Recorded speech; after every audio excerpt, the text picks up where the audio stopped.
Starfield's in a really interesting place at the moment, right? Because the third update is out soon, and a lot of people are getting quite agitated in that Bethesda haven't released any sort of update or any news or anything around Shattered Space, which is the DLC, which was part of the pre-order package. So I, like many others, was like, I'm very happy to order a pre-order a DLC when the game's actually coming out as part of Game Pass. You're not actually spending really any money on the game.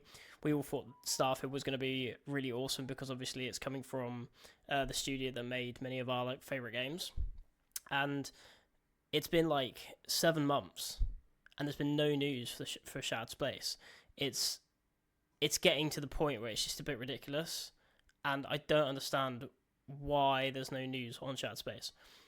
The problem with this as well is that a lot of rumors are going around that a lot of people are thinking that maybe they're having so many development problems, which obviously they have had with the game, because it's clearly come out in a rush state, even with the 11 months or whatever they had of QA to polish it off.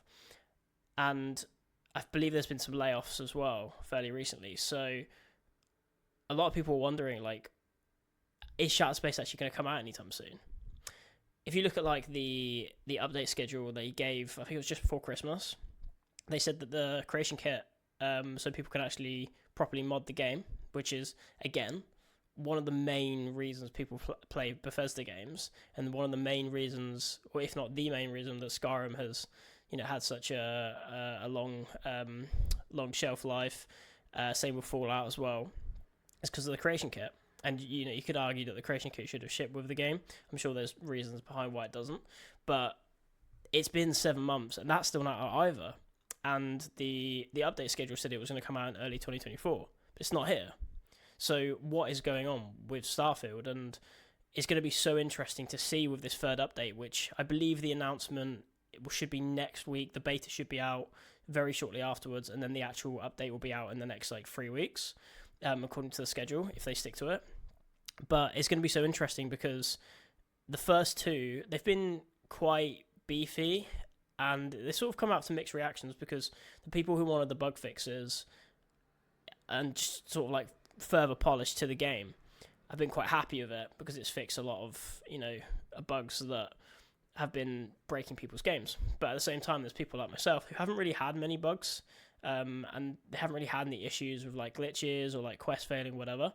We just want content, because no matter what you say, no matter how much you want to defend it, and there's, if you want to check out a super optimistic view of the game, you should go check out the No Sodium Starfield subreddit, because they are just on the other end of the spectrum in terms of positivity and optimism. The game was clearly unfinished and clearly rushed. You only have to look at one of the examples that gets chucked around quite a lot that I use is the example with Cora, who, Samco's daughter. She asked for books, and it's such an obvious quest opportunity. They so obviously put that in so you could then go and find books, but that's not even in the game either. She's like, "Oh, I really want you to go find me some books." Okay, cool, I'll go find you some books. And then everyone was just completely baffled in the first few weeks of the game, because no one could figure out how to give her the books, and it turns out you just can't.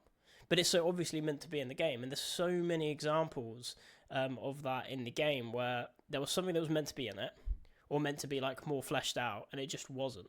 And I'm going to be so interested over the next few years when people leave and their NDAs expire or whatever. People give interviews and just talk about what happened with Starfield, this supposedly AAA game, which, by a completely beloved studio that's made some of the best games of all time. And, they're making this open world sci-fi space game, and it was mad hype around it. I was so excited. I talked about it for years. And it's just come out, and it's just painfully mediocre. Paul Tassi. So Paul Tassi's a journalist for Forbes who does game reviews. And I never actually heard of him before the Starfield reviews came out, but he gave it a 9.5 out of 10. And he recently did an article about how maybe his review was overly optimistic, because a lot of companies, a lot of websites gave it a 9.5, and there was that highly controversial at the time one. I think the guy's name is Dan Stapleton at IGN. but he gave it a 7. And everyone was like, how dare you give it a 7? How has everyone else given it a 9? You've given it a 7, etc., etc. And it turns out that review was actually spot on. And to be honest with you, even that was a little bit too high. Like, the game really is, I think it's sitting at like a 6 out of 10 on Steam at the moment. So it's going to be so interesting to see what happens with this update, because if this update is literally just bug fixes and there's no real content, there's none of the, the promised new ways to travel, which they mentioned. But again, I don't think that's going to fit like fix the game at all, really, because new ways to travel, well, I don't know what that's going to mean. I don't think it's going to be what people think it's going to be or hope it's going to be, and that you can fly further, you can actually use your spaceship more, or you can land on planets or whatever. Like that would be cool for like a day, but the problem is there's a fundamental problem with the core of the game, and there's just like you only need to like have a scroll through the subreddit. I spent way too much time on the subreddit for the last 5 months, just out of curiosity, really, of like what people are thinking about it, because I haven't touched Starfield since probably like early December, because I just got to a point where I was like, I got like 98% through the main quest, and I realized that the game clearly wasn't finished, and it was like Cyberpunk. Like, I didn't want to continue it until it was finished, because it would ruin the game for me, even if I played it when it was more fleshed out.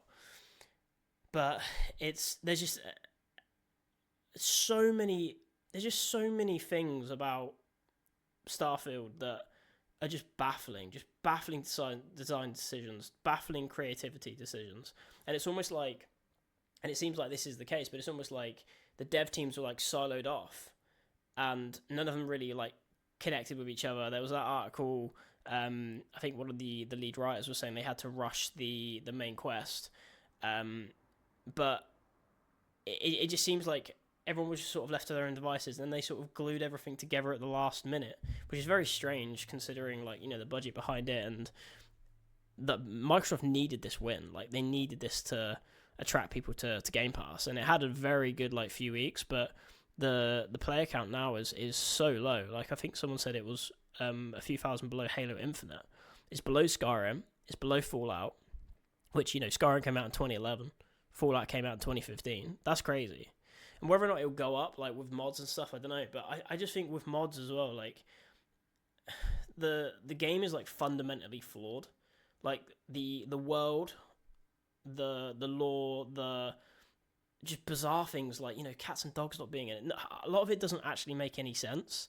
And I think if you I can understand why people like it if you sort of turn your brain off a little bit. But if you just think about what a lot of stuff they've done in the world, it doesn't make any sense. And the way they've gone about it as well, you can talk all day about certain things looking last gen or whatever, but the cities, the size of the cities, either make them big or do it in a different way. I think they should have done it in a similar sort of way to Mass Effect did it. You have the scale, but you can't access it, but at least it gives a sense of scale. So you land in the spaceport, and maybe you can't access certain parts, but you can access regions of the city, etc. I don't know why they didn't do that if they couldn't be bothered to make, or weren't able to make, a bigger city, because the way Bethesda design games works very well for games like Fallout, games like Elder Scrolls. It's set in a certain region.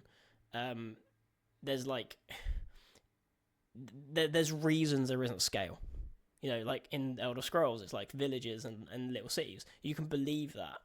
Fallout is it's a wasteland. There's everything's been destroyed. They can get away with making small cities, but in Starfield, you can't do that. It doesn't make any sense. The game doesn't make any sense, and I don't understand how Todd Howard signed off on this. It's just absolutely baffling. And in terms of the hope for Elder Scrolls 6, which we've all been waiting very long for, and it should be out, it sounds stupid, it's just mad to say, but it'll be out within the next 3 to 4 years, which will be a 13-year wait. No, it's already been a 13-year wait. It'll be a 16-year wait after Skyrim. It's sort of killed a lot of hope for me for Elder Scrolls, because Bethesda, I don't know what Microsoft have bought at this point. They've acquired Bethesda. I don't know what they've bought, because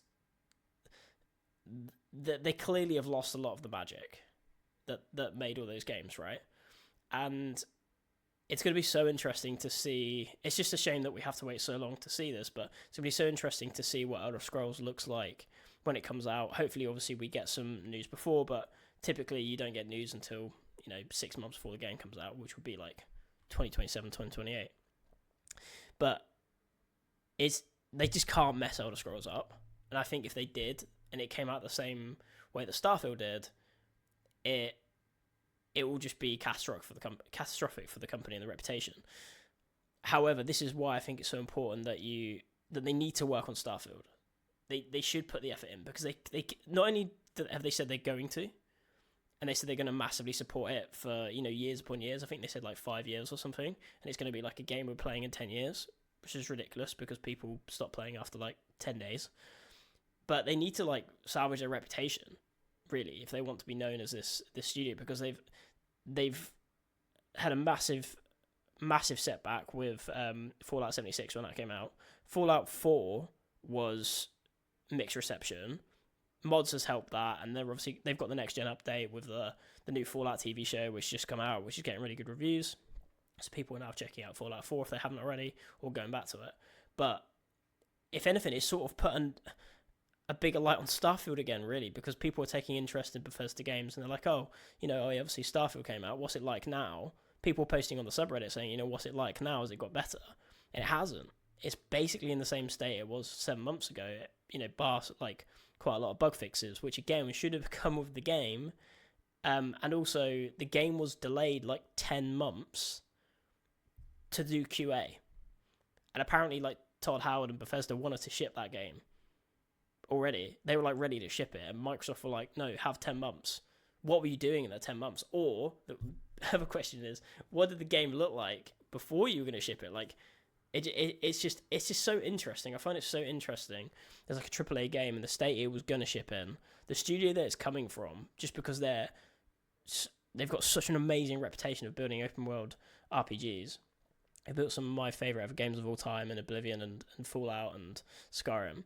And we're 7 months down the line. What are they doing? And why aren't they communicating? And they've taken everyone's money, but they haven't released any information on the DLC everyone's paid for. And what is the DLC? Is it like, is it also going to be like a little crappy, little add-on story that sort of expands on the quite or extremely mediocre story that's already within the game? Or is it going to be like a Cyberpunk 2.0 sort of update?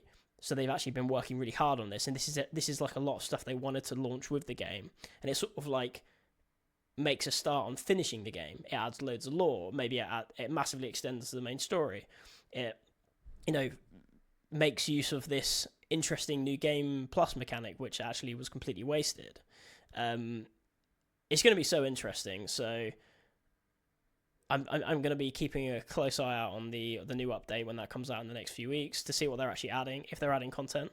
And then it'll be so interesting to see like when the creation kit comes out, what the modding community are going to do with it, because I'm sure there's going to be like Star Wars overhauls and that kind of stuff. But how long will that take? So yeah, it's super interesting. And I think it's just going to be like a really good barometer for where like the gaming industry is at the moment, because the gaming industry is like a lot of people say we had a really good 2023, and there were some really awesome games that come out, like especially like Baldur's Gate and stuff as well. But I still feel like on the whole, people are they're getting really tired of where the game industry is at with microtransactions and all that kind of stuff. And I just feel like we're at like a really key point in the game industry's like timeline in terms of like where we go next and where gaming goes next and what happens with AAA games with these big budgets. Like, is that sustainable, or will they actually just go back to where it was a few years back and scale down the operation and scale down like all these microtransactions and stuff and try and win the fans back again and just focus on like building quality games that don't necessarily have to have big budgets and big development teams, because it seems to go against a lot of the games. Like Bethesda, for example, made their best games when they're a much smaller team, and then you chuck in like an extra couple hundred developers, and it's just it's like too many cooks spoil the broth sort of thing. It's the same that's happening with the film industry as well. Like, you know, for example, Marvel, like Disney, they chuck money at things, but the more money you chuck at what usually happens is you tend to play things a lot safer because you need to recoup on the money you've spent.